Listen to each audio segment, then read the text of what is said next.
റൗലത്ത് നിയമത്തിനെതിരായി പഞ്ചാബിൽ നടന്ന സമരത്തിന് നേതൃത്വം നൽകിയവരെ അറസ്റ്റ് ചെയ്തതിൽ പ്രതിഷേധിച്ച് പഞ്ചാബിലെ ജനങ്ങൾ ഒത്തുകൂടിയ സ്ഥലം ജാലിയൻവാലാ ബാഗ്. ജാലിയൻവാലാ ബാഗ് കൂട്ടക്കൊലയിൽ പ്രതിഷേധിച്ച് ഗാന്ധിജി ബ്രിട്ടീഷ് ഗവൺമെന്റിന് മടക്കിക്കൊടുത്ത പദവി കൈസർ-എ-ഹിന്ദ്. ജാലിയൻവാലാ ബാഗ് കൂട്ടക്കൊലയിൽ പ്രതിഷേധിച്ച് സർ പദവി ഉപേക്ഷിച്ചത് രബീന്ദ്രനാഥ് ടാഗോർ. ജാലിയൻവാലാ ബാഗ് കൂട്ടക്കൊലയിൽ നേതൃത്വം നൽകി മിഖായേൽ ഓഡയറിനെ വധിച്ചത് ഉധം സിങ്.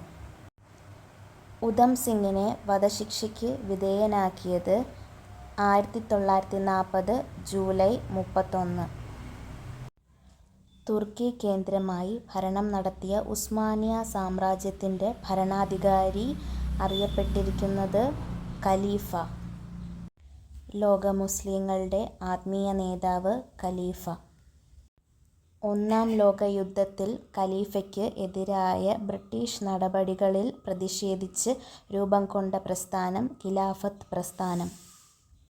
ഖിലാഫത്ത് പ്രസ്ഥാനത്തിന്റെ ഇന്ത്യയിലെ നേതാക്കൾ അലി സഹോദരന്മാർ.